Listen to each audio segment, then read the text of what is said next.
परम मंगलमय परात्पर अखिलेश्वर नंद नंदन आनंद कंद अकारण करुणावरून आलय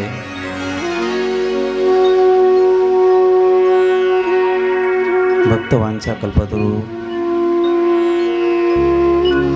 श्री बालकृष्ण दादाची वाङ्मय स्वरूपा श्रीमद भागवत महापुराण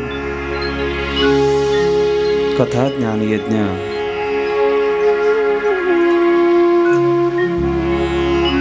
एक सत्रामध्ये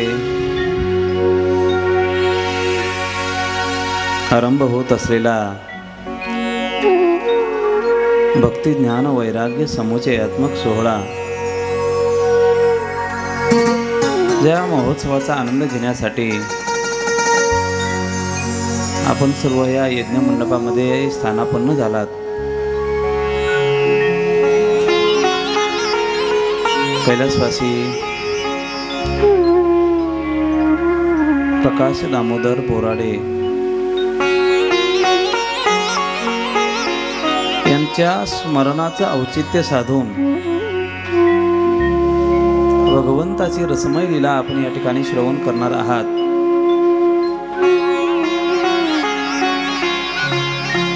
सन्माननीय श्रीमती रंजनाताई बोराडे आणि त्यांचं दाम्पत्य श्री राहुल दादा व त्यांच्या सौभाग्यवती या परिवाराला सहकार्य करणारा संपूर्ण बोराडे परिवार, दामोदर नगर आणि अनेक भाविक सज्जन आपणा सर्वांच्या उपस्थितीमध्ये या परमानंदाचा आस्वाद गेली 3 वर्षापासून आपण श्रवण करत आहात, रसपान करत आहात। हे चतुर्थ वर्ष पुण्यस्मरणाचं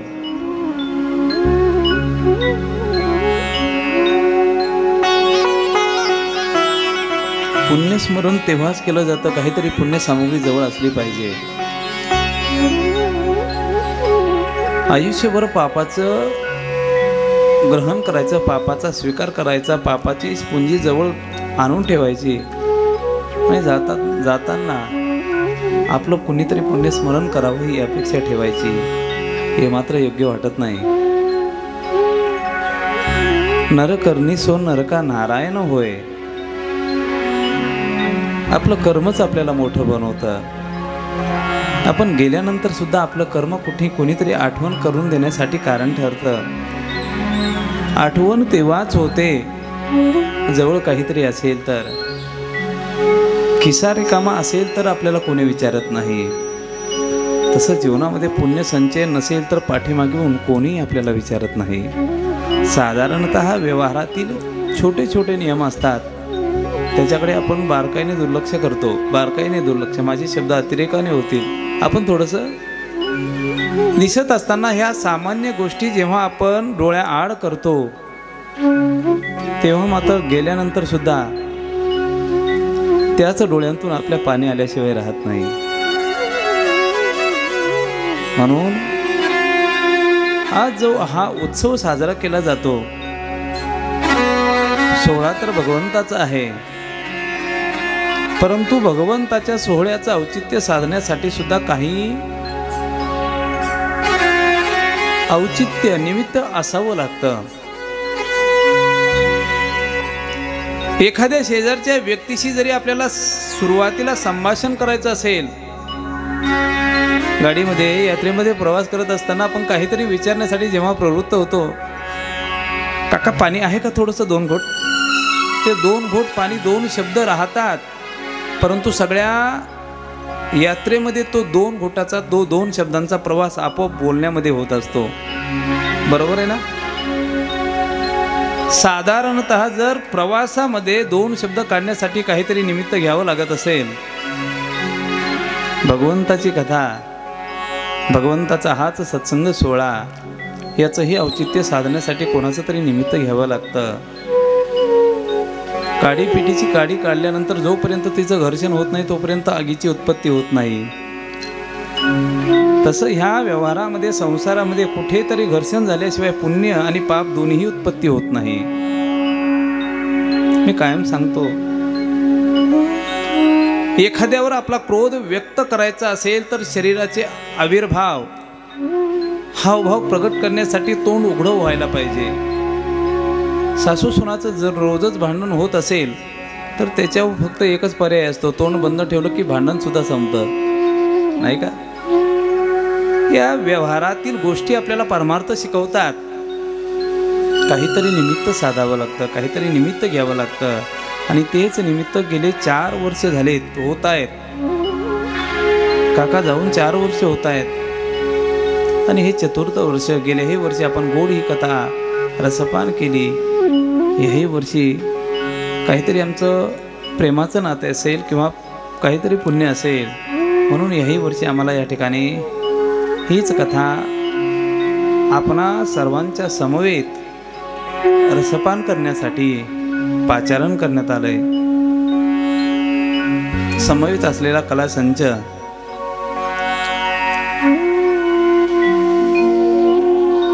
श्री हरिभक्त परायण योगेशजी महाराज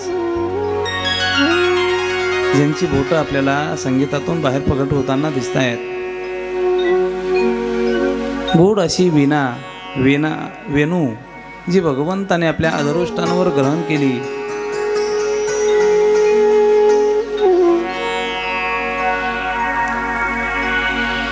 आडनाव त्यांचे हिवाळे आहेत जे बासरी वाजवतात, परंतु ते हिव कधी पळून गेले मला वाटतं गरम व्हायला लागलं आपल्याला. असा गोड स्वर रामकाका आमचे तेही या ठिकाणी उपस्थित आहेत आणि ह्या कथेचा विकास आपल्या बोटांनी प्रगट करण्यासाठी उपस्थित झालेले आमचे विकास महाराज भुसारे गोड असा तबला वाजवतात.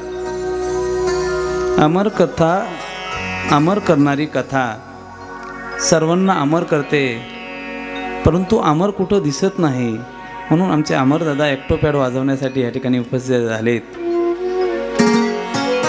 गोड ह्या कथेचे आविष्कार भगवंताने केलेल्या अपरंपार लीला, अनेक प्रकारच्या लीला आहेत. त्या लीला प्रगट करण्यासाठी आमचे सुरेशानंद महाराज पण आहेत. विशेषत्वाने ज्या आपल्या अंतकरणातील इच्छा आकांक्षा भगवंताकडनं पूर्ण व्हाव्या ही अपेक्षा असतात. ह्या अपेक्षा पूर्ण करण्यासाठी काहीतरी आकांक्षा मनामध्ये बाळगावी लागते. मला वाटतं आपली गणेश वंदनाच आकांक्षाने केली नाही का? आमच्या आकांक्षाताई गोड असं भरतनाट्यम कथ्थक नृत्य करतायत आणि ह्या संपूर्ण कार्यक्रमाचं घराघरापर्यंत संपूर्ण महाराष्ट्रात, महाराष्ट्राच्या बाहेर सुद्धा थेट प्रक्षेपण मीडियाच्या सहाय्याने आपल्या यूट्यूबच्या चॅनलच्या द्वारे आमचे रोहनदादा करतायत आणि आपण सर्व या ठिकाणी हीच गोड कथा ऐकण्यासाठी सर्व 7 दिवस उपस्थित राहत आहेत. आपल्या सर्वांच्या समवेत या कथेचा आनंद आपण गेले 7 दिवस घेणार आहोत. आजची कथा या ठिकाणी आरंभ होते. या कथेला आरंभ करत असताना एकदा मनपूर्वक भगवंताचं चिंतन करूया. हाताने टाळी आणि मुखाने त्याच भगवंताचं नाव चिंतन घ्यायचं आहे. हरी बोल.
के सच्चिदानंद रूपाय विश्वोत्पत्त्यादि हेतवे तापत्रय विनाशाय श्रीकृष्णाय वयं नमः।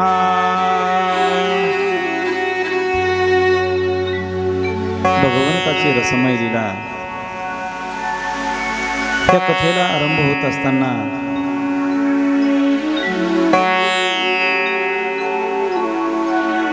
आजच्या ह्या कथा विश्वामध्ये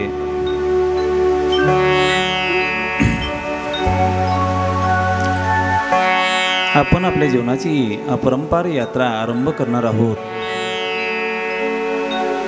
या कथेला आमचे भोज काका आहेत, गुलाब काका आहेत, जाधव काका, बाबा आणि मेवाडचे राणा संदीप भाऊ, सत्तूभाई सुद्धा आलेले आहेत। कालच आले ना मागच्या कथेला आमच्या संदीप भाऊंचे बाबा होते। मला वाटतं कथा ऐकली आणि त्यानंतर त्यांच्या जीवनाची जीवनज्योत मालवली। शरीर सहाय्य करत नव्हतं, परंतु मनाचे प्राबल्य एवढं होतं का भागवताची आरती केल्याशिवाय मी मरणार नाही म्हणे। शेवटची आरती घेतली आणि काही मला वाटतं 1-1.5 महिन्यातच त्यांचा ना जीवनाचा प्रवास शांत झाला। माणसाच्या मृत्यूची वेळ कधी चालून येईल पत्ता नाही, आलेली संधी दवडायची नसते।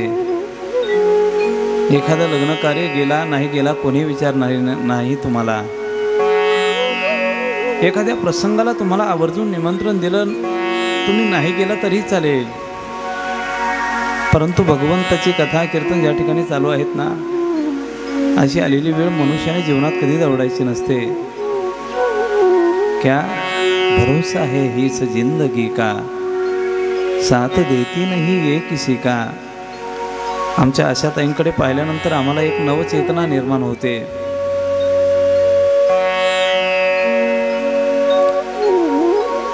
त्यांच्याकडे पाहिल्यानंतर आपल्या स्वतःचीच लाज स्वतःला वाटते कधी कधी. भगवंत आपल्याला एवढं चांगलं शरीर देतो तरी मनुष्य परमार्थाकडे का लागत नाही? पूर्णतः पराधीन शरीरामध्ये पूर्णतः प्रतिकूलता असताना सुद्धा आमच्या ताईंचा सत्संग सुटत नाही. मला वाटतं या नाशिकमध्ये जेवढ्या कथा झाल्या एकही कथा त्यांनी टाळलेली नाही.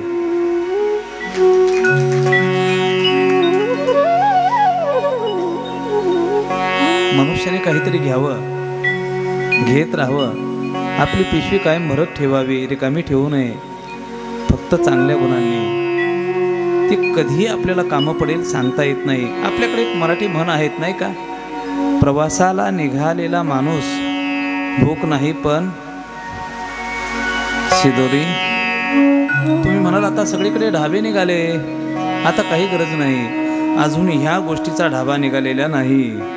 पुण्याची सामुग्री, पुण्याची शिदोरी सोबतच पाहिजे. जोपर्यंत पुण्याची शिदोरी आपल्या सोबत नाही तोपर्यंत एक दिवस आपल्याला भुकेने व्याकुळ व्हावंच लागेल. ही व्याकुळता पूर्ण करणारी कथा भगवंताची कथा आहे. नाही नाही नाही नाही, अति व्याकुळ बनवणारी कथा भगवंताची कथा आहे.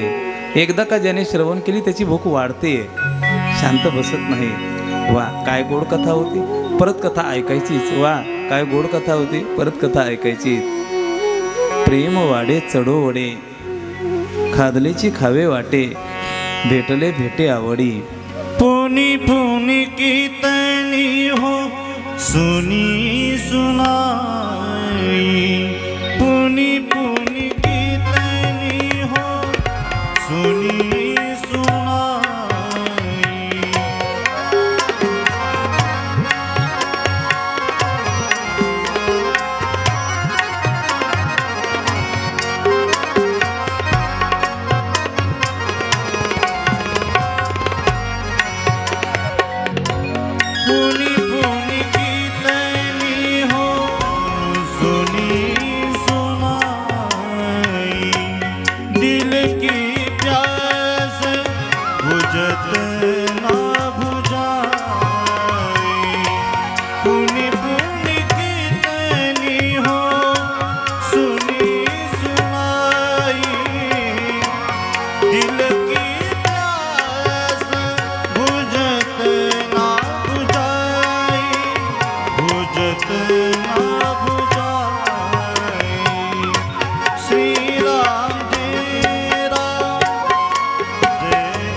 श्रवण करण्याची इच्छा आपल्या मनाला होते. का श्रवण करावे पुन्हा पुन्हा?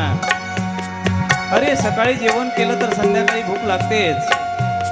काहींचा आहार 2 वेळेचा असतो, काही बिचारे दिवसातून फक्त 4 वेळेस जेवतात.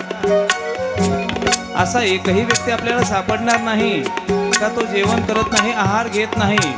कारण शरीर हे अन्नमय प्राण आहेत.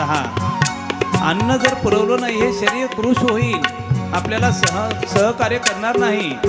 या शरीराला अन्नाची गरज आहे. आपलं शास्त्र सांगतंय का ह्या शरीराची शुद्धता होण्यासाठी कमीत कमी 15 दिवसातून एक अन्नाचं लंघन करावं. म्हणून एकादशीची नियुक्ती करण्यात आली. एकादशी केली पाहिजे का अशेही पापे एकादशीच्या आश्रयाने राहतात आणि त्या दिवशी अन्न ग्रहण करू नये. अन्न नाही ग्रहण करायचं, परंतु एकादशीला निराहार एकादशी असावी, निर्जला एकादशी असावी शास्त्र सांगतंय. पळवाट काढतात नाही का? एकादशी बस आम्हाला एकादशी आहेच, काहीच अन्न ग्रहण करणार नाही. फक्त पावशेर खिचडी, फक्त अर्धा डझन केळी, 1 किलो सफरचंद बस होतील. एखादा संत्रा, मोसंबी, थोडासा ज्यूस असेल तर चालेल. झोपताना एखादा ग्लास दूध, चकल्या, केळीची वेफर्स, थोडेसे चालतील, काही नाही, थोडीशी तोंडाला चव येण्यासाठी, बाकी जास्त नको, जास्त नको. एक एवढी सुंदर एकादशी पार पडते. द्वादशीचं पारणं सूर्योदयाच्या समयाला सोडायचं असतं, परंतु एकादशीलाच एवढा आहारावर नियंत्रण असतं का सकाळी जेवण करण्याची सुद्धा इच्छा होत नाही. का होत नाही? एकादशीलाच एवढा फराहार केलेला असतो का द्वादशीची आठवण सुद्धा येऊ देत नाही, तो एकादशीची आठवण सुद्धा येऊ देत नाही. या शरीराला अन्न पाहिजे.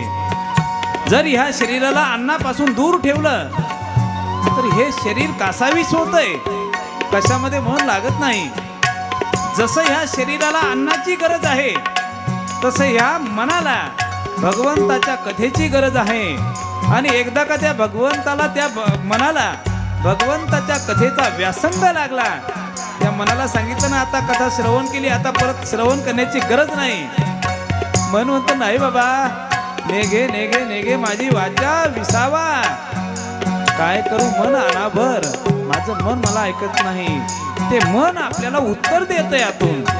अरे एकदा नाही, दोनदा नाही, तीनदा नाही, पुन्हा पुन्हा पुन्हा ही कथा मी रसपान करणार. पुनी पुनी कीर्तनी हो सुनी सुनाई, दिल की प्यास बुझत ना बुझाई, बुझत ना बुझाई. श्री राम जय राम, जय जय राम. श्री राम जय राम, जय जय राम.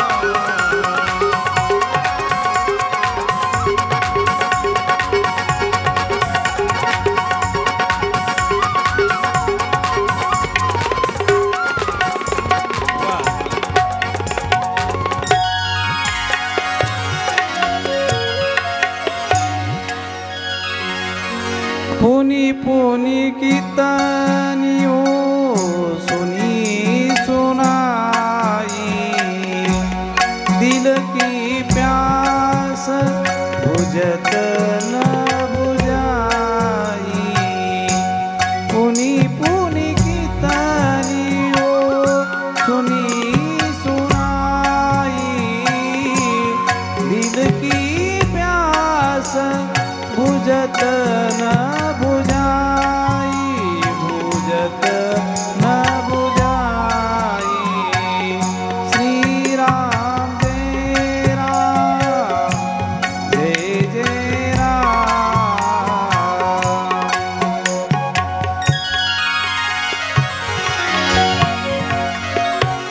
पुन्हा पुन्हा ही कथा रसपान करण्याची भावना आपोआप होते. जेव्हा काका जीवन यात्रा संपल्यानंतर सहज भावना झाली. आमचे परमस्नेही मुरकुटे महाराजांची पहिली कथा आटोपली. भगवंताची भागवत कथा असे एक साधन आहे की उद्धाराचं साधन आहे.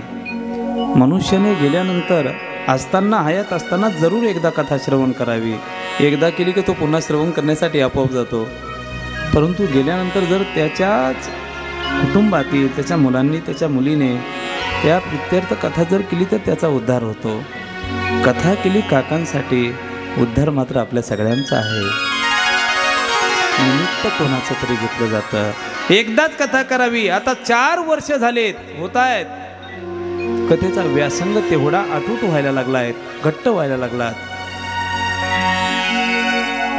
ही कथा आपलं जीवनाचं सोनं करणारी कथा आहेत, जीवनाला अंमल करणारी कथा आहेत. आपण गीतेचं तत्वज्ञान अभ्यासतात. भावार्थ दीपिका जर ज्ञानेश्वरी जर तुम्ही उघडून पाहिली तर सगळ्या पैलूंचं भांडवल जर आपल्याला शोधायचं असेल तर फक्त ज्ञानेश्वरी शिकवते. मनापासून जर ज्ञानेश्वरीचं ग्रहण जर केलं ना, बाहेर जायची गरज नाही. एवढं भांडवल ज्ञानोबरायांनी ज्ञानेश्वरीमध्ये लिहून ठेवतात. साधारणतः एखादी मुलगी जेव्हा उपवर होते तिच्यामध्ये होणारं परिवर्तन सुद्धा ज्ञानोबराय लिहून ठेवतात.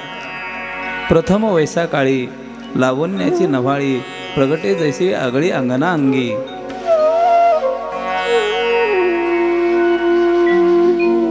सर्वस्व सोडूनही दैवा पात्र झाली पतिव्रतेचं चिंतन करतात, स्वामीचं चिंतन करतात, सेवकाचं चिंतन करतात. ह्या सगळ्या मांडणी करत असताना ज्या ज्या ग्रंथांचं तुम्ही चिंतन करणार त्या ग्रंथांचं परिफल आपल्याला जोपर्यंत मनापासून करत नाही तोपर्यंत परिफल प्राप्त होत नाही. कथा श्रवण करण्याने आपण तनाने ह्या ठिकाणी हजर राहतोय, परंतु ही तनाने कथा श्रवण करण्याचं साधन नाही आहे. ही तन की कथा नाही आहे, हे तो मन की कथा आहे. जोपर्यंत ही कथा मनाने श्रवण केली जात नाही तोपर्यंत तिच्यातील गोडवा प्राप्त होत नाही. कथा श्रवण करत असताना, कथेचं रसपान करत असताना जेव्हा ही कथा मनापासून केली जाते तेव्हा त्या ठिकाणी भावाची निर्मिती होते, आणि शरीराने कथा श्रवण केली जाते तेव्हा तार्किकतेने हे कथेचे वेगवेगळे पैलू काढण्याऐवजी त्याच्यातील अवगुण दोष शोधण्याचा प्रयत्न मनुष्याचं मन करत असतं. मन कुठेतरी शांत जेव्हा होतंय आणि त्याच मनाने केलेली श्रवण कथा, हे मनोमंथन करणारी ही कथा आपण या ठिकाणी रसपान करणार आहोत.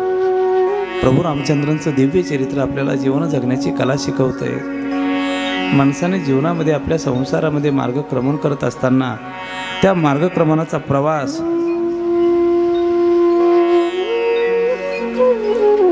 त्या संसाराचे प्रत्येक पैलू माणसाने कशा प्रकारे जोपासावे ते सगळे पैलू आपल्याला रामायणामध्ये शिकवतात.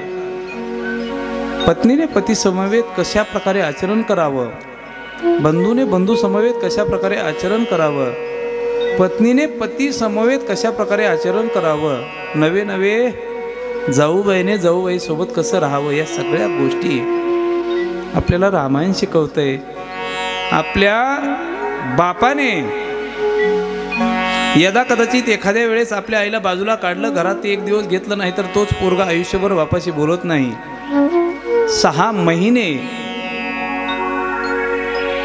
जेव्हा आपली आई वनामध्ये सोडून दिली जाते, आपलं लहानपण सगळं मोठं लहानाचं मोठंपण सगळं वनामध्ये होतंय, आणि वनामध्ये मोठं झालेले तेच लवकुश जेव्हा रामप्रभूंच्या दरबारामध्ये येतात, दरबारामध्ये आल्यानंतर आपल्या बापासमवेत आपल्या बापासमोर आपलं आचरण कसं राहावं, आपली नम्रता सिद्ध कशा प्रकारे करावी, हे आचरण आपल्याला रामायण शिकवतं. स्वयं श्री राम प्रभु ऐकती,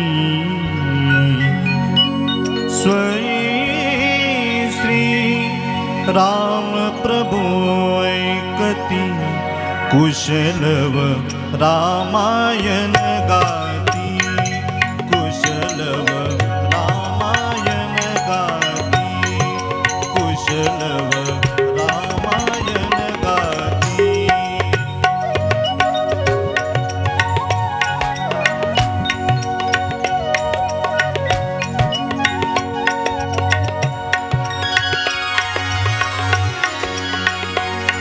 स्वयं श्री राम प्रभु ऐकती, स्वयं श्री राम प्रभु ऐकती, कुशलव रामायण गाती, कुशलव रामायण गाती, कुशलव रामायण गाती.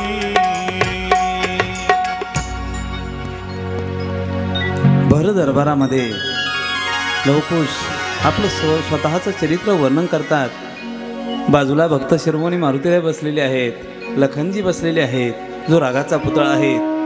आपल्या मुखातून एखादा शब्द निघाला तर तोच रागाचा पुतळा काय करेल भरोसा नाही, याचा सगळा विचार करून कुशांच्या मुखातून आपल्या मातेचं दिव्य चरित्र, आपल्या पिताश्रींचं दिव्य चरित्र वर्णन केलं जातं. हे चरित्र ऐकत असताना प्रभूंनी केलेली अपरंपार लीला, ज्याच्या चरणाचे चाली अहिल्या मनुष्य झाली, ज्याच्या चरणाचा स्पर्श झाल्यानंतर एका दगडाची स्त्री उभी राहिली, धनुष्याचा भंग केला, ताडकेला मारलं, सगळं चरित्र सांगितलं जातं. हे चरित्र वर्णन करत करत करत करत करत करत करत कुठपर्यंत येतं, सीतामातेचं अपहरण होईपर्यंत. त्याच सीतामातेचं अपहरण होतं, घडलेला तोच रणकंदन, तोच सगळा प्रकार वर्णन केला जातो. परत तीच सीतामय्या जेव्हा अयोध्येमध्ये येतोय, एक परीट आरोप करतोय, फक्त एकासाठी आपल्या पत्नीचा त्याग केला जातोय. या सगळ्या गोष्टी जेव्हा सांगितल्या जातात आणि शेवटी सांगतात, तिच्याच उदरी आम्ही जन्माला आलो, आम्ही रामाचे वंश आहोत, रामाचे अनुज आहोत, आम्ही मुलं आहोत, हे शब्द जेव्हा काढले जातात, साक्षात ब्रह्मांडाचा नायक आपल्या मुलांच्या समोर ढळ अश्रू वाहतो. याला रामायण म्हणतात. आपल्याला आपलं कुटुंब जर अबाधित शांत ठेवायचं असेल तर प्रभू रामचंद्रांची दिव्य कथा श्रवण केली पाहिजे. हाच जीवनाचा प्रवास पुढे सरसावत असताना गीतेचं चिंतन आपल्याला तत्वज्ञान शिकवते. मनुष्याची व्यावहारिकता कशा प्रकारे असावी, स्त्रीने स्त्री धर्म निभावत असताना तो व्यवहार, पुरुषाने पुरुष धर्म निभावत असताना तो व्यवहार कशा प्रकारे जोपासावा. तुम्ही गीतेचं पठण नका करू, नाही पाठ होत तुमच्याकडनं. फक्त साधारणतः मराठी जरी अर्थ वाचलेत तर ते मराठी अर्थ तुम्हाला एवढे परिपक्व बनवतात. एक नीती आहे, ती भगवंताची एक नीती आहे. 700 श्लोक म्हणजे 700 प्रकारे भगवंताने आपल्या जीवनामध्ये व्यावहारिकता शिकवलेली आहेत. याचा अभ्यास करत असताना जर त्या भगवंताच्या मुखातील शब्द जर आपल्याला कळत नसेल तर तुम्ही ज्ञानोबरायांचा आधार घ्या, ते शब्द आपल्याला कळतात. आपण जीवनामध्ये व्यावहारिकता कशा प्रकारे ठेवावी हे सगळं आपल्याला गीतेचं तत्वज्ञान शिकवतंय. हे सगळं तत्वज्ञान जसं तुम्ही जोपासाल आणि जोपासल्यानंतर शेवटचा टप्पा आपला असतो, तो म्हणजे जीवनाची शेवटची परीक्षा, ज्याला मृत्यूकाळ म्हणतात. मृत्यूकाळ असा हा टप्पा आहे का प्रत्येकाकडे, प्रत्येकाच्या चेहऱ्यावर जर विचारलं आपल्याला मृत्यू हवा आहेत का, अगा मरहा बोल न साहती तरी मेल्या हिवीर रडती. मर जरी म्हटलं, अरे मेल्या, लहान पोराला जरी म्हटलं ना, तो पोरगा ओक्सा बोक्सी रडतो. मला मेल्या म्हटली, मेल्या मी तर जिवंत आहे ना. पोरग म्हणतं, ज्याला काही कळत नाही त्याला सुद्धा मर शब्द सहन होत नाही. जर मला वाटतं न कळणाऱ्याला मरण शब्द सहन होत नसेल, ज्यांना कळतं त्यांची अवस्था काय आहे. थोडंसं काहीतरी दुखायला लागलं, आपण डॉक्टरकडे जा. वैद्याकडे गेल्यानंतर वैद्य सांगतो, तुमच्यासोबत कोणी आलंय का? नाही सांगा ना, सांगा मोकळं म्हणा, काही नाही बोला. नाही तुमच्यासोबत कोणी आहेत का? हो म्हणे, मुलगा आहेत, मुलगी आहेत. बरं ठीक आहे, बरी आहे तब्येत, तुम्ही बाहेर जाऊन बसा.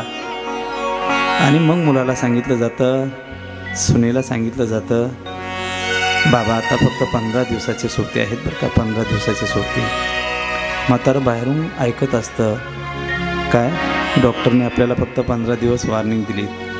हे शब्द जर त्याच्या कानावर जाऊन पडलेत ना, तो म्हातारा 15 दिवस नाहीत, 8च दिवस जगतो. का? समोर मृत्यू दिसतो. मृत्यू कोणाला आवडत नाही आवडत. आमचे संत, या संतांच्या जीवनामध्ये जर मार्गक्रमणाची भावना जर तुम्ही पाहिली तर संतांनी मृत्यूला जिंकलंय, मृत्यूवर विजय मिळवला.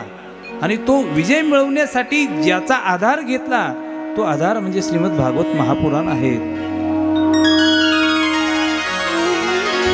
मृत्यूचा प्रवास असा आहे का तो प्रवास करत असताना मनुष्याच्या जीवनात आनंद आणि फक्त आनंदच आहे. कर्म जर चांगलं केलेलं असेल तर आनंदाने डोळे मिटण्यासाठी आईबाप तयार होतात. मुलाचं कर्तृत्व चांगलं असेल तर ते कर्तृत्व पाहत असताना आपलं संपूर्ण आपल्या मराठी भाषेमध्ये ज्याला बायोडाटा म्हणतात, बरोबर आहे ना, मराठीमध्ये बायोडाटा. इंग्रजीमध्ये जीवनाची संपूर्ण माहिती नाही का. आपल्या पाठीमागच्या प्रजेकडनं घडत असलेलं सत्कर्म आपल्या जीवनाची पुंजी सांगत असतं. आणि तेव्हा तेच माता पिता आनंदाने डोळे मिटण्यासाठी तयार होतात. का सोम सूर्यादी ग्रहणे येऊनी करवती पार्वणे, का माता पितर मरणे अंकित जे दिवस आईबाप जेव्हा देह ठेवतात, देह ठेवत असताना आपल्या मुलांचं कर्तव्य, आपल्या कुटुंबाचं कर्तव्य पाहतात आणि त्या अनुषंगाने त्यांचा पुढचा जीवनाचा प्रवास चालू होतोय. दशक्रियेच्या विधी जेव्हा कावळा शिवत नाही तेव्हा सांगतात त्यांच्या इच्छा, आकांक्षा, अपेक्षा अपूर्ण राहिल्यात म्हणून कावळा शिवत नाही. आणि कधी कधी परिस्थिती अशी निर्माण होते, पिंड ठेवण्याच्याच अगोदर कावळा कधी पिंड पळून येतो पत्ताही लागत नाही. जीवन शांत होते आनंदाने, जीवन शांत व्हावं ही जर अपेक्षा वाटत असेल तर कथा श्रवण करा. ती कथा कधी श्रवण करायची? एकदा, दोनदा, तीनदा, पुनी पुनी कीर्तनी हो सुनी सुनाई, पुनी पुनी कीर्तनी हो सुनी सुनाई.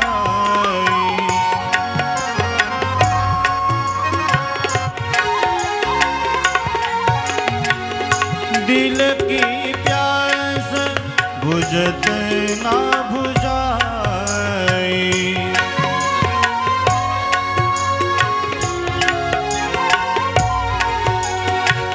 पुनी पुनी कीर्तनी हो सुनी सुनाई. दिल की प्यास बुझत ना बुझाई, बुझत ना बुझाई. श्री राम जय राम जय जय राम, श्री राम जय राम जय जय राम.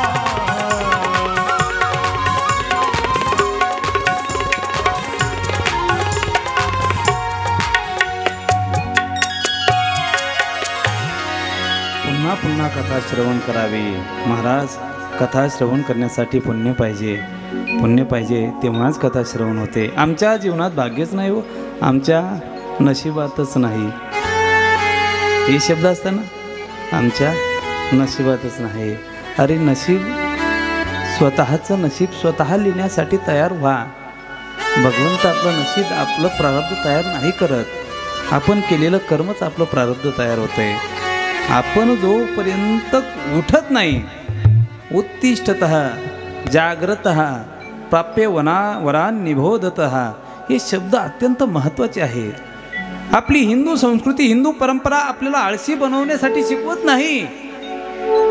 हा काही शिक्षित लोकांचा एक दुराग्रह आहे की ह्या हिंदू संस्कृतीमध्ये आळशी बनवण्यासाठी शिकवतात. अजिबात नाही. अरे असाध्य ते साध्य करिता सायास कारण अभ्यास तुका म्हणे, हे शब्द कशाचे आहे? आळशी बनवण्यासाठी शिकवत नाही हो. ज्या कथेचा विचार आपण ह्या ठिकाणी करतोय ती कथा भगवान श्रीकृष्णाची आहे. भगवंताची अपरंपार लीला वर्णन करते. जन्माला येण्याच्या अगोदरपासून तर निजधामाला जाईपर्यंत भगवंताच्या जीवनात संघर्ष आहेत. संघर्षाकडे भगवंताने पाठ फिरवलेली नाही. जीवनात येणारे संघर्ष, ज्याला संकट म्हणतात आपल्या भाषेत, येतात. ही कथा आपल्याला तेच शिकवते. प्रत्येकाच्या जीवनात संकट येते. भगवंत जन्माला येण्याच्या अगोदर संकट आले, बालवयामध्ये लहानपणामध्ये संकट आहेत, भर तारुण्यामध्ये संकट आहेत, संसाराला आरंभ झाला तरीही संकट आहे, जाईपर्यंत सुद्धा संकटच आहे. दुख में मत घबराना पंछी, ये दुख जग का मेला ये. दुख में मत घबराना पंछी, ये दुख जग का मेला. हरि बोल. चाही भीड़ बड़ी अंबर पर, उड़ना तुझे अकेला ये. चाही भीड़ बड़ी अंबर पर, उड़ना तुझे अकेला ये.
अकेला ये, चाहे भीड़ बड़ी अंबर पर उड़ना तुझे अकेला ये, चाहे भीड़ बड़ी अंबर पर उड़ना तुझे अकेला ये।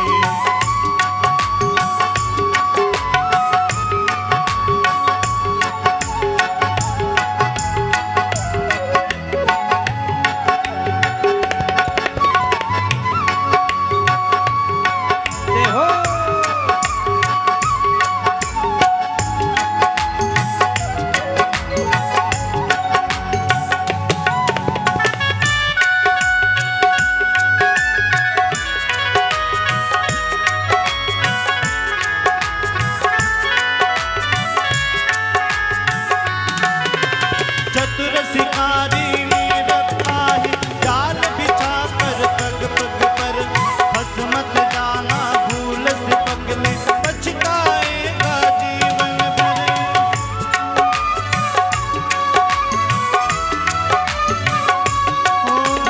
मोह माया में तू मत फंसना, बड़ा समझ पाकेला ये, मोह माया में तू मत फंसना, बड़ा समझ पाकेला ये, चाहे भीड़ बड़ी अंबर पर उड़ना तुझे अकेला ये, चाहे भीड़ बड़ी अंबर पर उड़ना तुझे अकेला ये, चाहे भीड़ बड़ी अंबर पर उड़ना तुझे अकेला ये, उड़ना तुझे अकेला ये, उड़ना तुझे अकेला ये।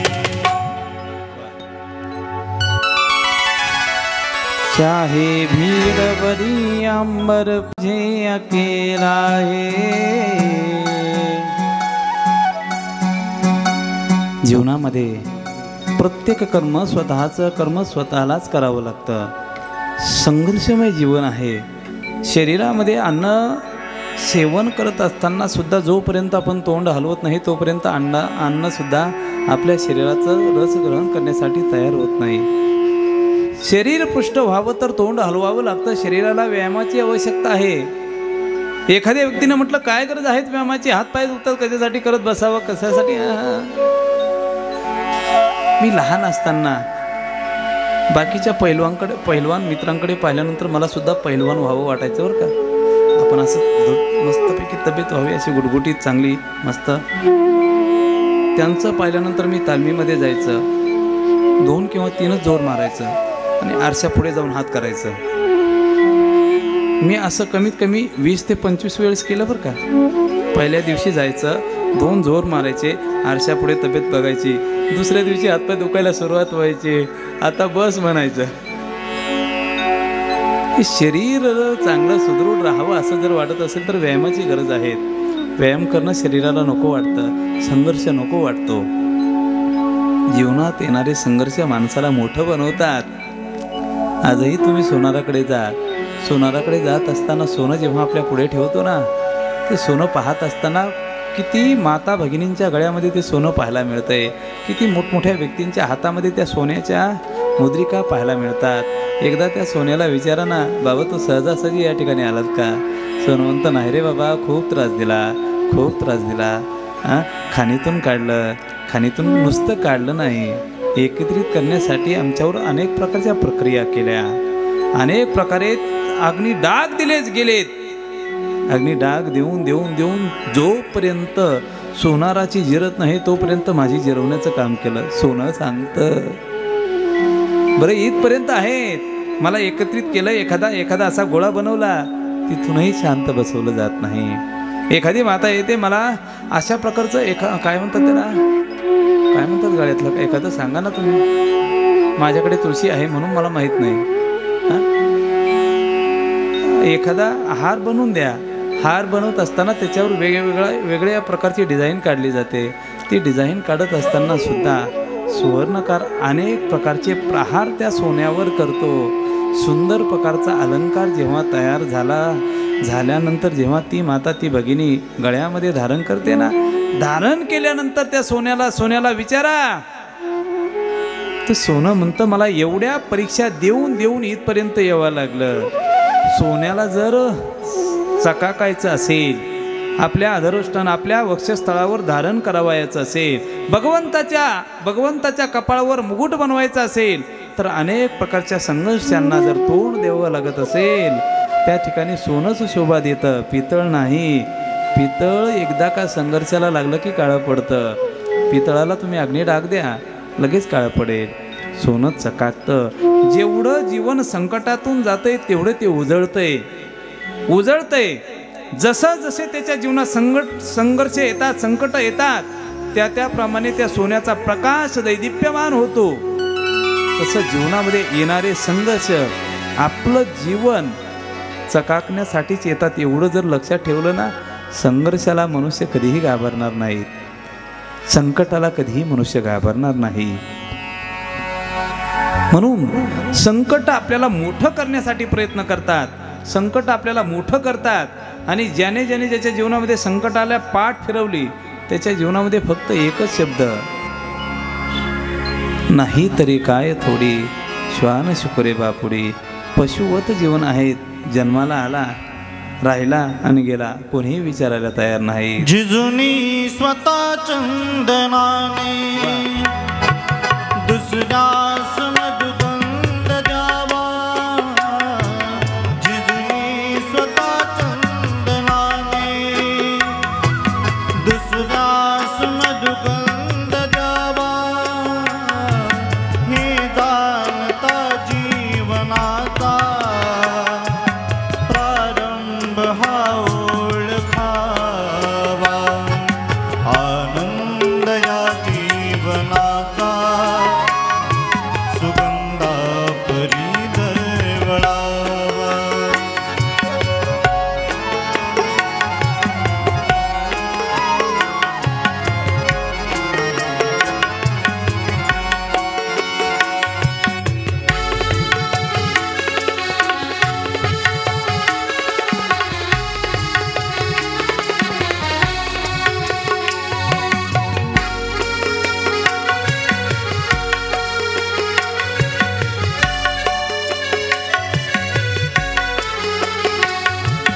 संसार वेलीवरी सुख दुःख फुलुनी फुलावे, संसार वेलीवरी सुख दुःख फुलुनी फुलावे. संदेश हा जीवनाचा दुःखी मनी हर्ष व्हावा. आनंद या जीवनाचा सुगंधा परी दरवळावा. आनंद या जीवनाचा सुगंधा परी दरवळावा. पाव्यातला सूर जैसा ओठातुनी ओघळावा, तुझ्या परी जीवनाचा आरंभ हा ओळखावा. आनंद या जीवनाचा हरी बोल. सुगंधा परी दरवळावा. आनंद या जीवनाचा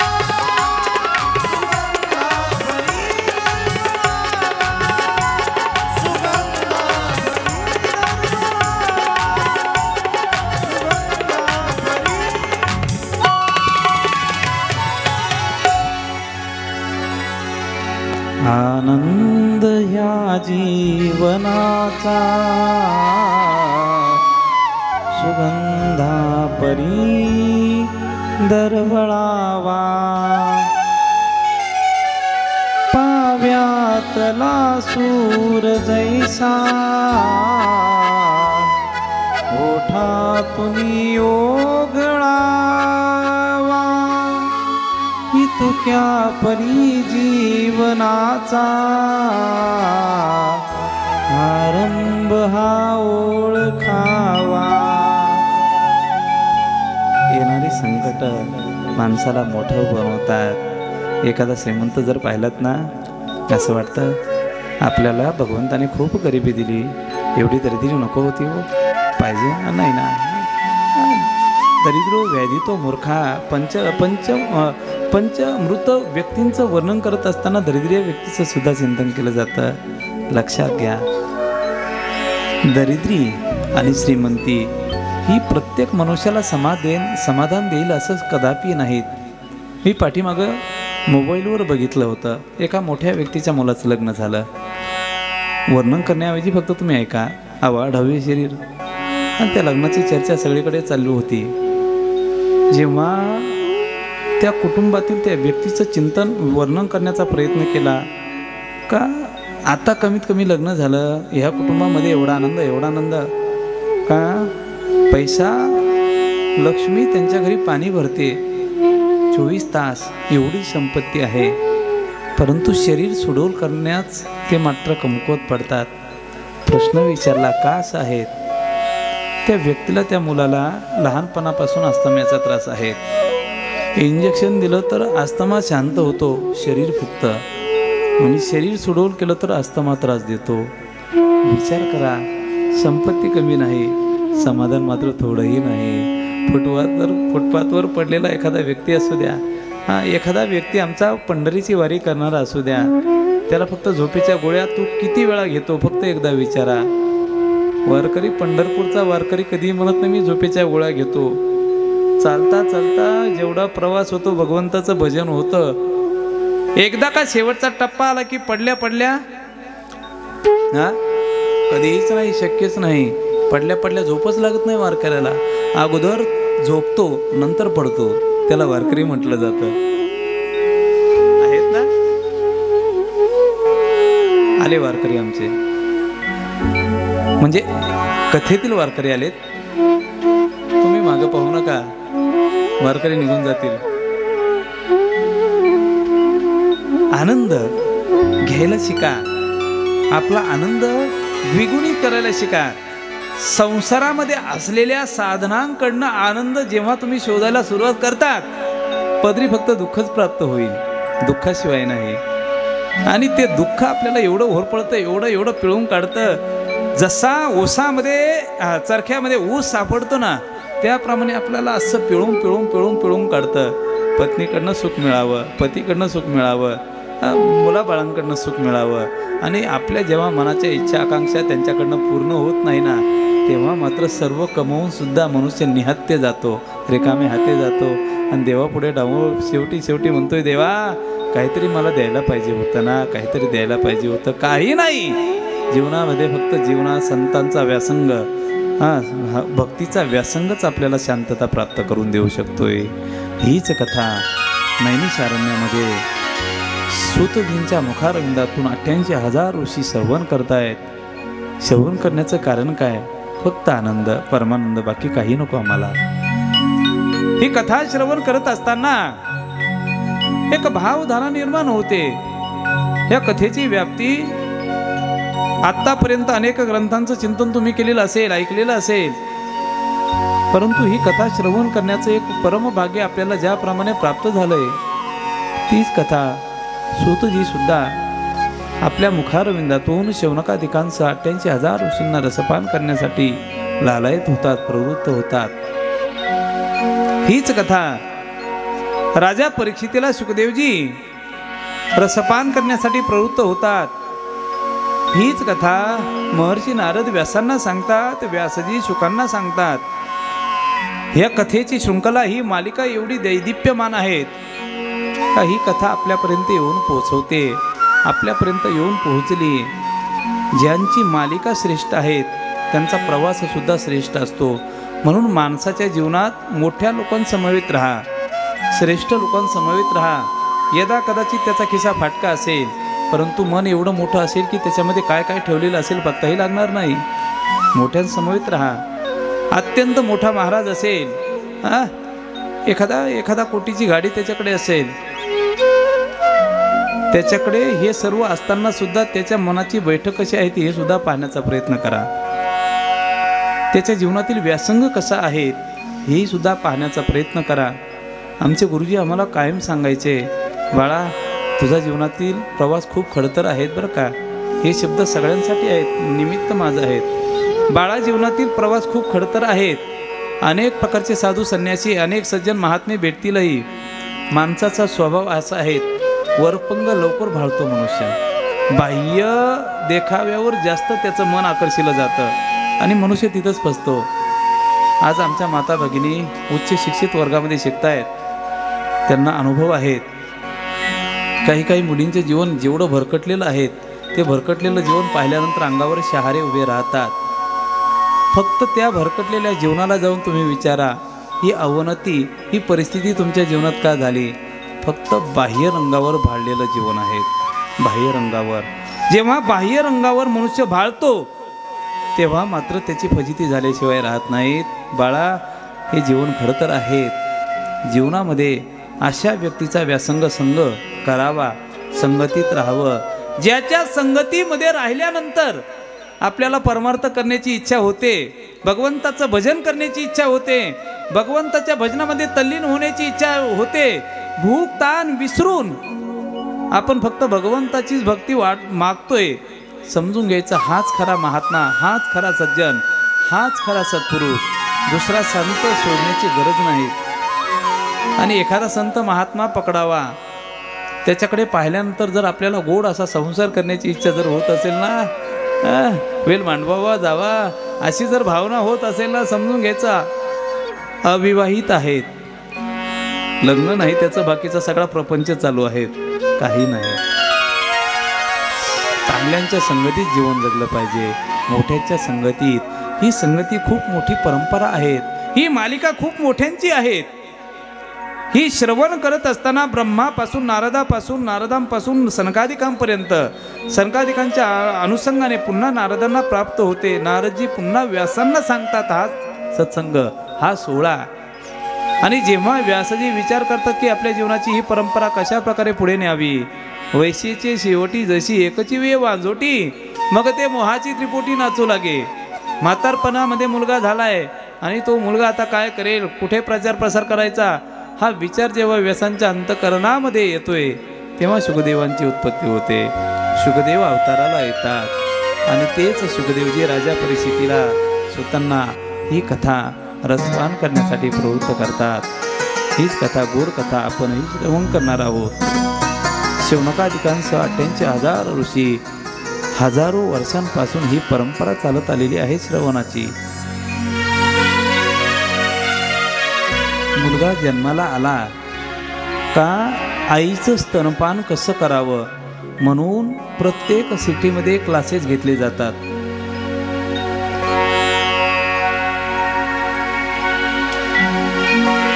जागेवर आहात ना तुम्ही? प्रत्येक गोष्टीचे क्लासेस आहेत ना. मग तो मुलगा एकदा आता तो बिचारा अज्ञानच आहेत म्हणून तो जन्माला आला की काय केलं जातात, क्लासेस घेतले जातात. आईचं स्तनपान, आईचं दूध प्राशन कसं करायचं ना, आईच्या कुशीमध्ये बसायचं, आईच्या कुशीमध्ये बसल्यानंतर थोडंसं रडायचं, रडल्यानंतर ती आई विचार करेल भूक लागली बाळाला, मग आई स्तनपान द्यायला सुरुवात करेल. असे शिकवलं जातात ना, जातं ना. हा किंवा हो किंवा काहीतरी बोला, नाहीतर अशी मान हलवा, मग मी काहीतरी समजून घे. आईचं स्तनपान करण्यासाठी बाळाला शिकवलं जात नाहीत, कारण अनादी कालापासून आलेले त्याचे ते संस्कार, प्रत्येक जन्मामध्ये असलेले संस्कार, ते संस्कार त्याला आपोआप जागृत करतात आणि ते स्तनपान करण्यासाठी प्रवृत्त करतात. मुलाला शिकवावं लागत नाहीत. आपण ज्याच्या संगतीत राहाल, जो व्यासंग ज्या ज्या जीवनामध्ये आपल्या जीवनात प्राप्त झालेला आहेत ना, त्याचे संस्कार आपल्या अंगवळणे आपोआप उतरले जातात. हजारो वर्षांपासून शौनकादिकांसह 88,000 ऋषी सत्संग करतात. याचं कारण काय आहे? आलेली परंपरा, जीवन त्या संत संगतीमध्ये गेलेलं त्यांना ते प्रवृत्त करतंय. आणि तेच शौनकादिकांसह 88,000 ऋषी स्वतःना प्रश्न करतात का जीवनामध्ये मनुष्याचं कल्याण कशात आहेत. अज्ञान ध्वांत विध्वंस कोटी सूर्य समप्रभा. आमच्या जीवनामध्ये एखादा सूर्य जसा उदयाला यावा आणि सूर्योदया सरीसी रात्री पळून जाया पैसी. एकदा का सूर्योदय झाला की रात्र शिल्लक राहत नाही. त्याप्रमाणे तुमचा उदय तर आमच्या जीवनात झाला आहे. फक्त अपेक्षा आहेत तुमची ज्ञानाची प्रकाश किरण आमच्या जीवनावर पडून आमच्या जीवनातील अज्ञान अंधकार कायमचा दूर व्हावा एवढीच अपेक्षा आहेत. सुतांपुढेही अंतकरणातील याचना व्यक्त केली जाते.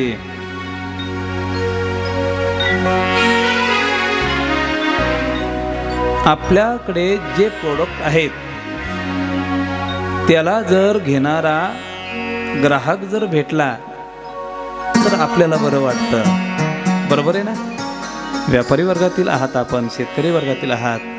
जेव्हा शेतीमध्ये एखादा माल पिकवला जातो, आपले कॅरेट घेऊन जेव्हा आपण बाजारात जातो, घेणाऱ्यांची तुंबळ पडली तेव्हा आपल्याला समाधान वाटतं. बरं झालं बरं का, व्यवहार सफळ झाला.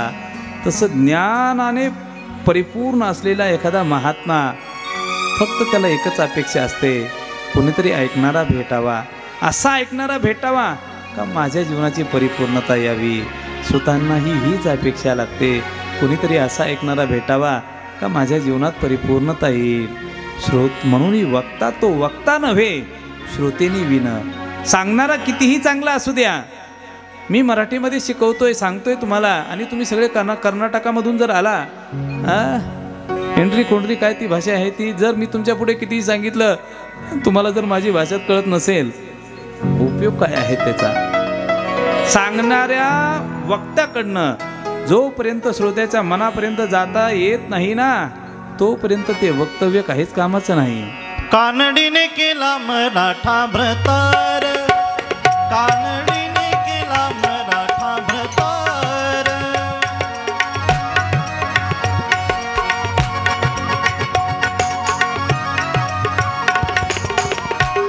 कानडीने केला मराठा भ्रतार.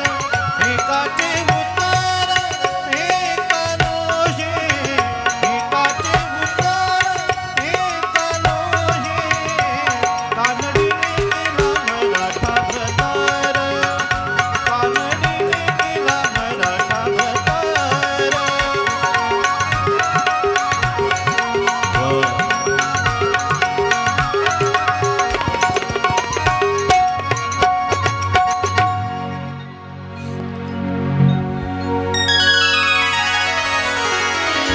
अडचणच आहेत महाराज महाराष्ट्रामध्ये.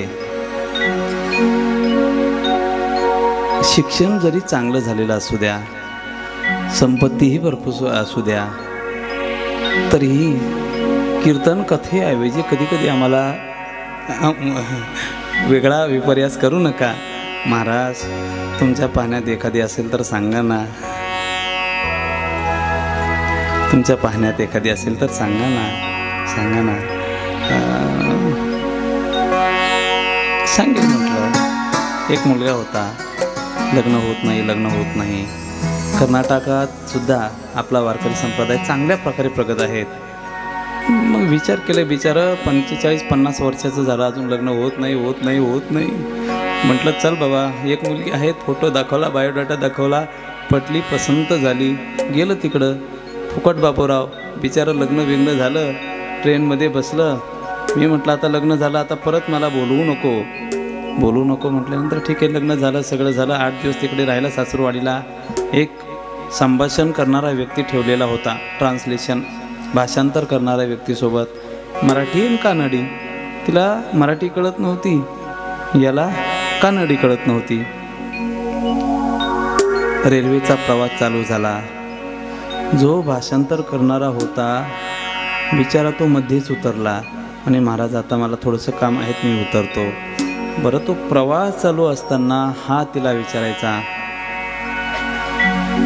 कोणतं गाव, कोणतं स्टेशन? ती म्हणायची येस कोंडरी. काय म्हणतात तुम्ही, सांगा ना. याला वाटलं याचं नाव येस कोंडरी. परत दुसऱ्या स्टेशनवर आला, म्हणे कोणतं गाव? येस कोंडरी. मग ते खुर्दा असेल, हे बुद्रुक असेल, नाही का? परत तिसऱ्यांदा विचारलं, परत येस कोंडरी शब्द आला. जेव्हा कानाखाली मारली मग दुसरा शब्द निघाला. मग मला तेच विचारायचं होतं, डबल स्टेशन सांगते, हे कोणतं सांग ना. मला म्हणायचं आहे, हे 3-4 शब्द निघाले, त्याच्यापैकी एकही याला कळाला नाही. आणि हा काय म्हणत होता, हा तिला कळत नव्हतं. असं जर वक्त्याचं आणि श्रोत्याचं जर वक्तव्य जर चाललं तर गाढवा पुढे नाही का, अशीच अवस्था होते ना. म्हणून श्रवण करणारा जसा चोखंदळ पाहिजे तसा वक्ता सुद्धा सांगणारा चोखंदळ पाहिजे. स्वतःना एवढा आनंद होतो. अंतःकरणामध्ये भूक लागली शौनकादिकांच्या. सांगा ना, आमच्या जीवनात परम कल्याण करणारं असं एखादं साधन सांगा का जेणेकरून ते साधन केल्यानंतर आम्हाला दुसऱ्या साधनाची गरज पडली नाही पाहिजे. बस आता तेवढं साधन झालं की बस आमच्या जीवनात दुसरं काहीही नको, काही नको, काही नको. का? त्याचं कारण सांगतात. काल व्यालमुखग्रास त्रास निर्नाश हेतवे. कलियुगाला जेव्हा आरंभ होतोय, सगळ्या युगांचा विचार करा. प्रत्येक युगामध्ये मनाची बैठक वेगवेगळ्या अंगाने दाखवली जाते. भगवंताचं चिंतन करत असताना मन प्रत्येक युगामध्ये स्थिर झालंय. परंतु कलीची अवस्था जर अवनती जर पाहिलीत ना, कलीची परिस्थिती खूप अवघड आहे. मन शांत करणारं साधन अजून विज्ञानाला बनवता आलं नाही. अजून मन शांत करणारं यंत्र, मशिनरी आत्तापर्यंत विज्ञानामध्ये जन्माला आल्या नाहीत, येणार पण नाही. कारण मन शांत करणारं विज्ञान नाही, ज्ञान आहेत. जोपर्यंत ज्ञानाचं चिंतन आपल्या जीवनात होत नाही तोपर्यंत मनाची शांतता कदापिही बैठक कदापि बसू शकत नाही. तीच परिस्थिती कलियुगातील आहे. शौनकादिक प्रश्न विचारतात. या काळाचा विचार करत असताना प्रत्येक मनुष्याचं हे काळाच्या जीवन काळाच्या जबड्यात चाललंय. बेडूक सापाच्या तोंडी जात असे सबुडबुडी, तो माक्षिकाच्या कुडी सापडला असे. विचार करा ना. मी मागेही सांगितलं होतं, जेव्हा पावसाळा सुरू होतोय तेव्हा बेडकाचा जन्म होतोय. नवे नवे बेडकाचा आवाज सुरुवात होतोय. त्या बेडकाचं खाद्य आहेत माशी, जी घरामध्ये आपल्याला त्रस्त करते, नाकावर बसते, इकडे बसते, तिकडे बसते, सगळीकडे बसून येते आणि आपल्या अन्नाचं ग्रहण करण्यासाठी परत आपल्या किचनमध्ये येऊन बसते. जेव्हा ती माशी आपल्याला नकोशी वाटते, अशी माशी त्या बेडकाचं खाद्य आहेत, पक्वान्न आहेत. तोच बेडूक एखाद्या डबक्याच्या कडेला बसतो आणि कडेला बसल्यानंतर समोर माशी दिसते. आता मी हिला खाणार म्हणून हळूहळू पाय पुढे टाकत राहतो आणि तोच बेडूक सापाचं खाद्य आहे. पाठीमागून काळाकुट्ट असा साप येतो आणि त्या बेडकाला अर्ध गिळंकृत करून टाकतो. अर्ध गिळंकृत करतोय. लक्ष मात्र त्या बेडकाला आपल्या जीवनाकडे नाहीत, अर्ध गिळंकृत करून टाकलेला आहे. तो बेडूक सापाचा विचार न करता माशीचा विचार करतोय. बस आता एक पाऊल टाकलं की माशी माझ्या तोंडात जाईल, बस मी खाऊन तृप्त होईल. माशीचा विचार करतो. अरे पाठीमागं तुझा काळ आहेत ना. जर यदा अर्ध तुला ग्रहण केलंय, अजून एक तोंड थोडंसं मोठं केलं की तुला संपूर्ण गिळंकृत करून टाकेल ना. सापाचा विचार नाही. मनुष्य माशीरूपी विषयांमध्ये जास्त अडकलेला आहे. पाठीमागून आपला काळ अर्ध गिळंकृत करतोय, याचा विचार त्याच्या जीवनामध्ये नाही. ही आठवण करू देण्यासाठी आपल्या जीवनाकडे पहा. आमचे गुरुजी सांगायचे, जेव्हा मनुष्याचं मन हताश होईल ना, तेव्हा फक्त डोळे बंद करा. नका कुणाला प्रश्न विचारू, फक्त डोळे बंद करा आणि डोळे बंद करून फक्त शांत चित्ताने विचार करा. आपलं जीवन कशासाठी आहे, आपल्या जीवनाचा प्रवास कशासाठी आहे आणि आपल्या जीवनाची परिपूर्णता कशामध्ये आहे. तेव्हा त्या अंतर्मनातून फक्त एकच आवाज बाहेर पडेल. चर रे हंसा मर लोक को, चल रे हंसा मर लोक को, यहाँ कोई नहीं तेरा है. जगवालों का हुआ अंधेरा, अपना हुआ सवेरा है. बस एक जागरूकता येईल आणि फक्त एकच शब्द बाहेर पडतील. को हम कथमिदम को जातम को वै कर्तास्य विद्यते उपादानम किमस्याहम विचारम स्वयमेव दृश्यः. हा विचार, मी कशासाठी आलो, मी काय करावं, मी कशासाठी प्रयत्न करावे आणि हे प्रयत्न करत असताना जीवनाची साफल्यता कशात आहेत, तेव्हा फक्त एकच लक्षात येतंय. कोई तनदुखी, कोई मनदुखी, कोई धनबिन रहत उदास, थोडे थोडे सब दुखी, सुखी श्याम के दास। या मृत्यू लोकामध्ये आलेला प्रत्येक व्यक्ती कोणत्या तरी दुःखाने होरपळलेलाच सापडतोय। सामान्याचं सोडा, राजापासून तर सगळी प्रजा नवे नवे याच भूतलाला जन्माला घालणारा ब्रह्मा सुद्धा दुःखानेच होरपळलेला पाहायला मिळतोय। राजा दुखिया प्रजा दुखिया, राजा दुखिया प्रजा दुखिया, दुखिया हर बैरागी हो, दुखिया हर बैरागी, दुख के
आमचे समर्थ रामदास स्वामी म्हणतात, जगी सर्व सुखी असा कोण आहे, विचारी मना तुची शोधोनी पाहे। मृत्यू लोकी सुखाची कहाणी ऐकी जेल कवनाचे श्रवणी, जैसी सुखनिद्रांतरुणी इंगळाच्या नाही सुख नाही सुख। सगळीकडे दुःख दडलेलं आहे आणि या दुःखातून बाहेर निघण्यासाठी काय करावं? कथा श्रवण करावी, काही नाही कथा श्रवण करावी। कथा आणि कथा कोणती? भागवत कथा, श्रीमद भागवत कथा। श्रीमद भागवत कथाच का श्रवण करावी? भक्ती भक्त भगवंत या त्रिवेणी संगमाचं एक संमिलन ज्या ठिकाणी पाहायला मिळते ते फक्त एकच ठिकाण आहेत आणि ते म्हणजेच श्रीमद भागवत महापुराण आहेत। भगवंतावर असलेली आस्था सुद्धा ह्याच ठिकाणी पूर्ण होते। भगवंताच्या भक्तावर असलेली आस्था सुद्धा ह्याच ठिकाणी पूर्ण होते। अरे दोघांचीही जर तुम्हाला भक्ती करायची असेल तर ती भक्ती सुद्धा आपल्याला ह्याच ठिकाणी पाहायला मिळते। म्हणून कथा श्रवण जर करायचे असेल तर श्रीमद भागवत कथा आणि ह्याच कथेचा आस्वाद आपण घेतायत। या श्रवणाने काय होतंय? श्रवणे पापे जाती, श्रवणाने पाप जातात। 7 दिवसा मुक्ती झाली त्याची, श्रवणे परीक्षिती तरला भूपती। 7 दिवसा मुक्ती झाली त्याची। 7 दिवसात कथा श्रवण करून मुक्ती प्रदान करणारा राजा परीक्षिती, या परीक्षितीचं दिव्य चरित्र भागवतामध्ये पाहायला मिळतंय। एवढी गोड कथा, एवढी चांगली कथा, जीवनाचं परिवर्तन करणारी कथा, आपल्या मृत्यूला अमर करणारी कथा। अशी कथा कसं होऊ शकतं? गोड अशी कथा सांगितली जाते। या कथेची परंपरा मालिका वर्णन केली जाते। हीच कथा श्रवण करत करत करत हिचा प्रादुर्भाव, हिचा आविर्भाव, हिची व्याप्ती कशा प्रकारे झाली गोड असं चिंतन सांगितलं जातं. त्या चिंतनाचा विचार सांगितला जातो. ब्रह्मदेवाकडनं ह्या कथेची उत्पत्ती जेव्हा पुढे सरसावली, सनकादिकांना सांगितलं जातं आहे आणि सनकादिकांच्या अनुषंगाने महर्षी नारदांना सांगितलं जातं. महर्षी नारद ही कथा श्रवण कशा प्रकारे करतात आणि का करतात, त्या अनुषंगाने स्कंद पुराणामध्ये घडलेला एक प्रसंग वर्णन केला जातो, ज्याला इतिहास म्हणतात. इतिहास घडलेला एक वृत्तांत तो आपल्या पुढे प्रस्थापित केला जातोय. पाठीमागच्यांचा आदर्श जीवन जगत असलेल्या माणसाची साधना असते, मनुष्याची साधना असते. पाठीमागचा आदर्श जर चांगला असेल, हयात असलेले वर्तमान काळामध्ये सक्रिय असलेले व्यक्ती त्याचं मार्गक्रमण चांगलं करतात. आणि आपल्या पाठीमागचा इतिहास जर चांगला नसेल, आपलं जीवन भरकटण्यासाठी जास्त काळ लागत नाही.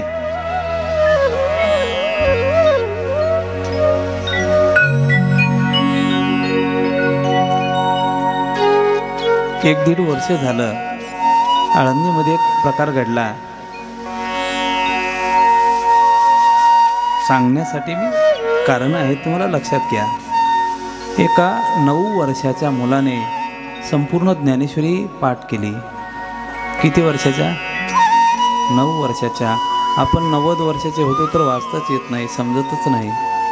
9 वर्षाच्या मुलाने ज्ञानेश्वरी पाठ केली. विचार कधी मनात येत नाही?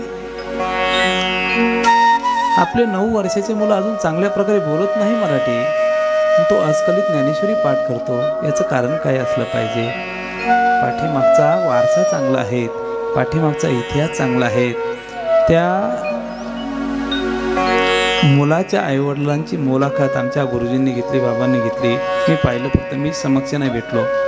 पाहिल्यानंतर त्या मातेला जेव्हा विचारलं का मुलगा एवढा कसा काय, तर त्या मातेच्या मुखातील शब्द अत्यंत गोड आहेत बरं का. आमच्या ताईंसाठी सांगतो. मुलगा गर्भात असताना त्या आईने 108 पारायण केले ज्ञानेश्वरीचे.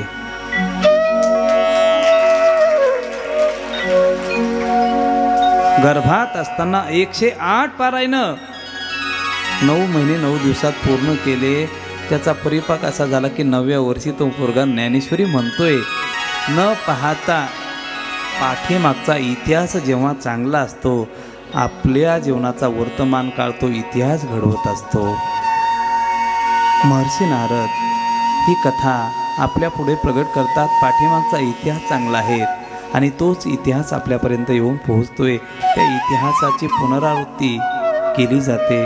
स्कंद पुराणामध्ये एक घटना घडते आणि स्कंद पुराणामध्ये तीच घटना वर्णन करत असताना पुढे पुढे त्याचं मार्गक्रमण महती वर्णन करतात. महर्षी नारदांच्या जीवनामध्ये घडलेला प्रकार सांगितला जातोय. भगवंताच्या भक्तीचा लागलेला व्यासंग नारदांना शांत बसू देत नाही.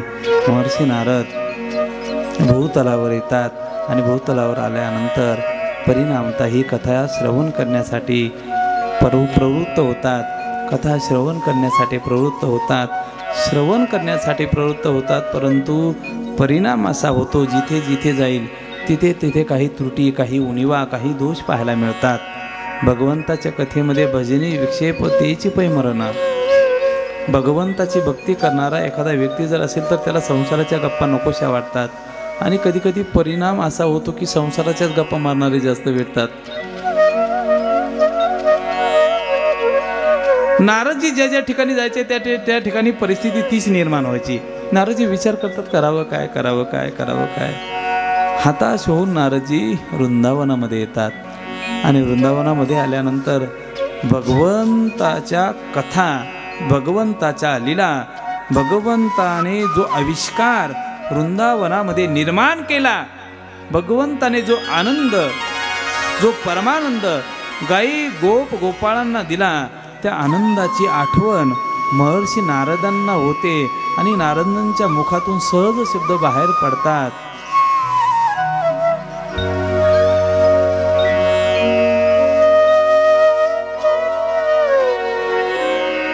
वृंदावनम पुन्हा प्राप्य.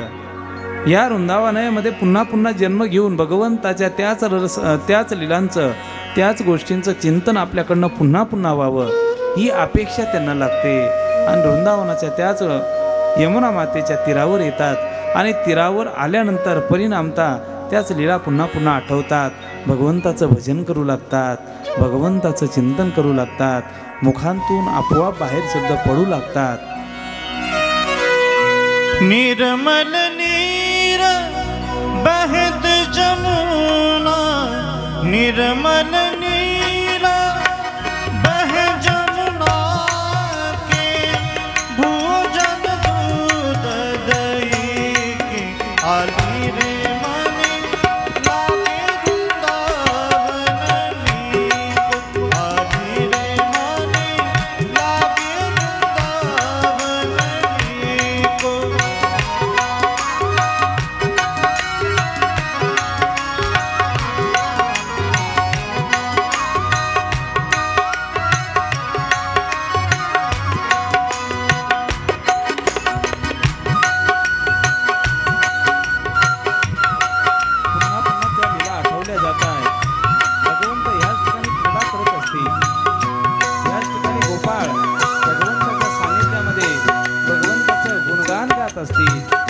भगवंत ह्याच ठिकाणी खेळ खेळत असतील. जेवढ्या रास लीला भगवंताने बालवयामध्ये केल्या, ही यमुना साक्ष आहे. या यमुना मातेला माहीत आहे त्या भगवंताने कोणत्या कोणत्या लीला केलेल्या आहेत. आपण त्या मैयाला विचारूया. या वाळवंटामध्ये पुन्हा पुन्हा त्याच भगवंताच्या लीला आठवण करत करत नारदजी नृत्य करतायत, भजन करतायत, दंग होऊन गेलेले आहेत त्या भजनामध्ये.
भगवंताच्या भजनामध्ये तल्लीन झालेले महर्षी नारदजी एवढं गोड चिंतन, एवढं गोड भजन चालू आहे.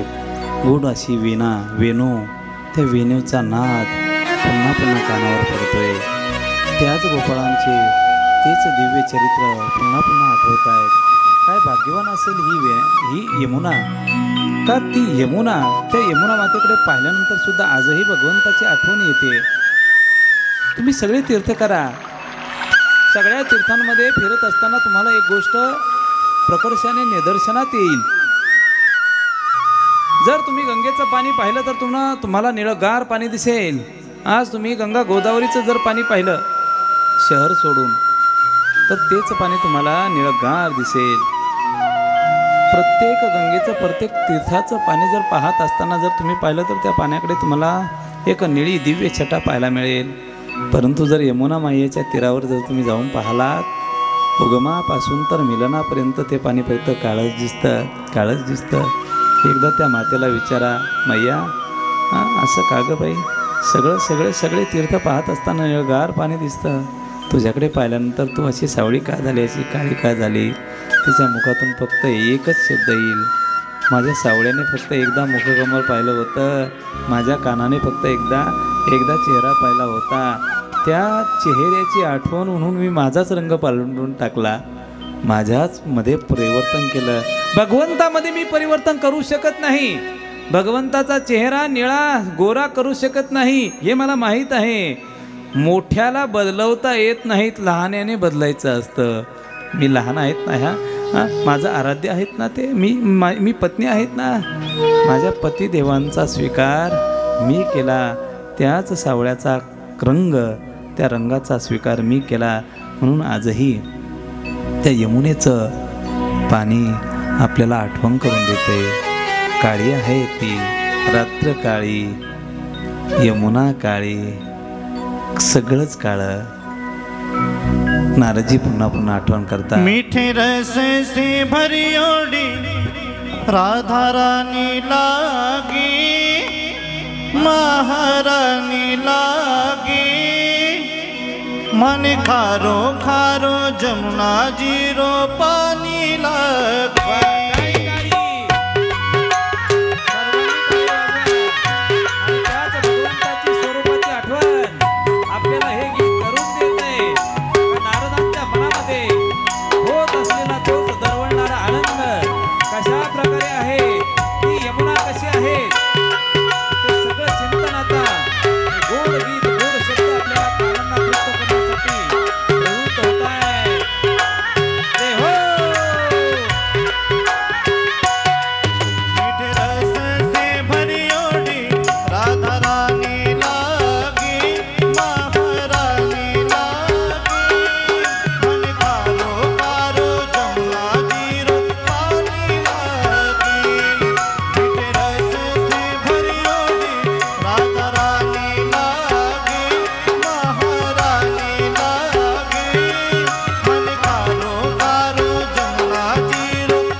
गोपाल कृष्ण भगवान की, राधा रानी की जय, यमुना मैया की जय।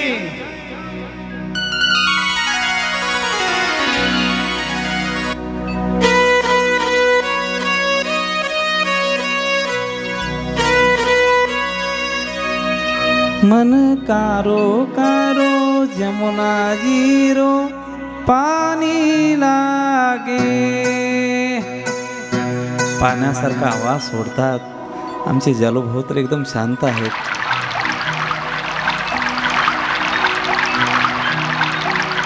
आनंद घेतोय. तसे एक कलाकार सुद्धा मी तर बहुतेक ठिकाणी सांगतो, यांनी पाप केली म्हणून आपल्याला सापडले, नाहीतर यांची नियुक्ती स्वर्गातच पाहिजे होती. यांनी पाप नसते केलं तर हे मृत्यू लोकात आले नसते ना, आपल्याला भेटले नसते. आपलं पुण्य आहे म्हणून आपल्याला मिळत आहे ते. तिकडे आहे का सिस्टीमवर, तिकडे वर स्वर्गात गोड असा आवाज सोडण्याचं काम आमचे जालूदादा करतायत. यमुना मैयाचं गोड तीर पुन्हा पुन्हा नारदांना आठवतंय आणि आठवल्यानंतर त्या भजनामध्ये तल्लीन होऊन जातात. तहान पळाली भूक, भूकही नाही तानही नाही. ज्याचा व्यासंग, ज्याचं व्यसन आपल्याला लागतं ना, ते व्यसन आपल्याला शरीर विसरण्यासाठी कारण ठरतं. शरीराचा भाव राहत नाही माणसाला. अभ्यास करणारी एखादी व्यक्ती असू द्या, तिला विचारा भूक लागली का, नाही आई मम्मी थांब थोडंसं एवढं पूर्ण करते मग 12 वाजता तरी भूक लागत नाही. आमचे गोळवलकर गुरुजी होते, ही महाराष्ट्र रत्नांची भूमी आहेत. त्यांच्या जीवनातील प्रसंग सांगतात. पायाला विंचू चावला, विंचू चावल्यानंतर 12 तास अभ्यास करत होते. मित्राने विचारलं, का रे ए मास्तरड्या, हे शब्द बरं का मित्राचे, मित्राचं नातं असं असतं. ए मास्तरड्या, पायाला विंचू चावलाय आणि खुशाल बसलाय, पाय सुजलाय ना, अरे पाय सुजलाय. मी पायाने अभ्यास करत नाही, माझ्या डोळ्यांनी अभ्यास करतो, माझ्या बुद्धीने माझ्या मनाने अभ्यास करतोय. शरीराचा भाव विसरतो माणूस. नारदजी विसरतात आणि विसर पडल्यानंतर परिणामता भजनामध्ये तल्लीन असतानाच एक अकांत करणारा आवाज कानावर पडतोय. भजने विक्षेप तेच पैमरण, अशी अवस्था होते. आणि अशी अवस्था झाल्यानंतर नारदजी सांगतात, तत्राश्चर्य मया दृष्टम श्रूयतां तन्मुनीश्वरः एका तु तरुणी तत्र निषन्ना खिन्न मानसा. एक आश्चर्य पाहायला मिळतंय. एक तरुण मुलगी 16-17 वर्षाची पोरगी अकांत करताना रडताना पाहायला मिळते. विचारलं जातं, बाई कोण आहात तुम्ही? सांगते, अहम भक्ती रीती ख्याता, माझं नाव भक्ती आहे. माझ्या मांडीवर 2 मुलं आहेत, ते माझे आहेत म्हणे. भक्ती मांडीवर 2 मुलं, ज्या मुलांचं वय साधारणतः 70-75 आहे. त्यांची आई 16 वर्षाची आहे, मुलं 75 वर्षाचे. नारदजी विचार करतात, हा प्रकार काय आहेत नेमका? तेव्हा तीच श्री ती अबला, तिला विचारलं जातं, वद देवी सविस्तारम स्वस्य दुःखस्य कारण. हे दुःख रडण्याचं कारण काय आहे? हे तुझे मुलं दिसत आहेत, त्यांचं वय जास्त आणि तुझं वय तरुण, हे कसं काय? तेव्हा ती माता आपल्या अंतःकरणातील भावना व्यक्त करते. माझा जन्म द्रविडेत उत्पन्नायाम, द्रविड देशाचं उत्पन्न जन्माला आले, कर्नाटकामध्ये लहानची मोठी झाले, महाराष्ट्रामध्ये येत असताना काही ठिकाणी मला मान मान्यता मिळाली, म्हणून त्याच महाराष्ट्राचा परित्याग करून मी गुजरातमध्ये आले. आणि गुजरातमध्ये आल्याबरोबर मला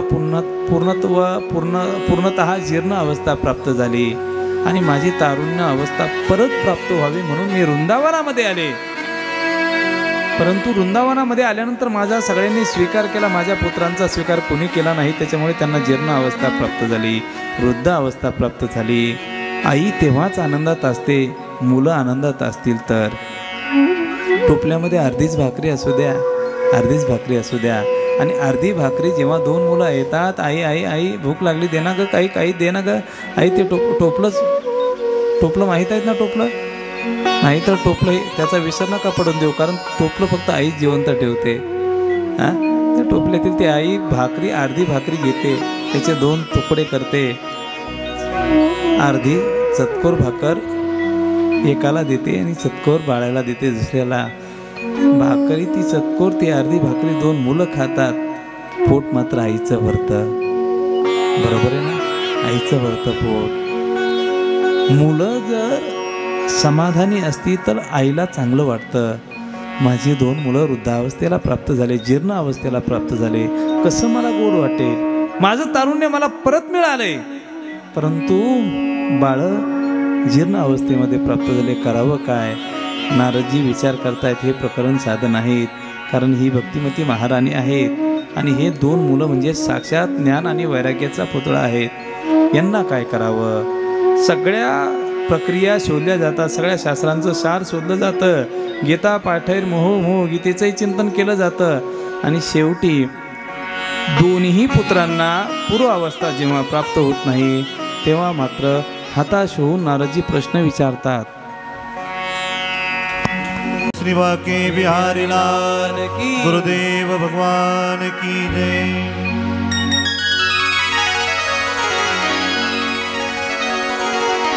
हताश होऊन नारदजी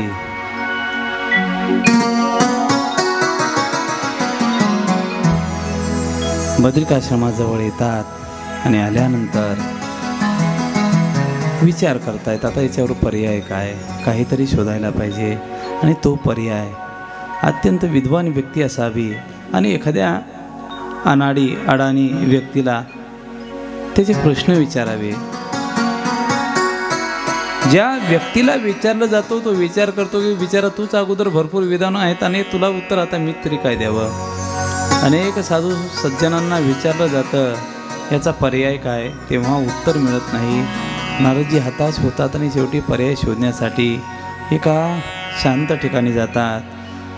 मनुष्याच्या जीवनात अशांतता असेल आणि पर्याय जर त्या ठिकाणी नसेल, फक्त मनुष्याने गंगेचं तीर गाठावं, गंगेचा किनारा गाठावा आणि त्या ठिकाणी फक्त शांत उसळणाऱ्या त्याच गंगेच्या लाटा त्यांच्याकडे पाहत राहावं. पर्याय तीच गंगामाया आपल्याला दिल्याशिवाय राहत नाहीत. लक्षात घ्या, वाईट पाऊल टाकण्या अगोदर हा हजारो वेळेस विचार करावा, कदापि नाहीत. जावं, भगवंताच्या कृपेने आपल्याला मिळालेले अनेक प्रकारचे व्यासंग आहेत, त्या ठिकाणी जा, तिथे तुम्हाला पर्याय मिळतील. नारदजी जातात अलकनंदीच्या तीरावर, गंगेच्या तीरावर जातात आणि तीरावर गेल्यानंतर विचार करतात आणि तोच ती गंगा मैया आपल्याला पर्याय देते. तो पर्याय सनकादिकांच्या अनुषंगाने नारदजींना प्राप्त होतो. नेमका तो पर्याय कोणता? सनकादिक सांगायला सुरुवात करतात, नारदजी ऐकायला सुरुवात करतात, परंतु पुढचे शब्द ऐकूच येत नाही, कारण वेळ संपलेला असतो. तो पर्याय जो सांगितला जातो तो उद्याच्या कथेमध्ये सांगणार आहेत. त्यामुळे आपण आता ह्या ठिकाणी थांबूया. आपली नियोजित वेळ संपलेली आहे. उद्याची कथा ठीक 6 वाजेला आरंभ होईल. सर्वांनी आपल्या नियोजित वेळेत यायचं आहे. वातावरण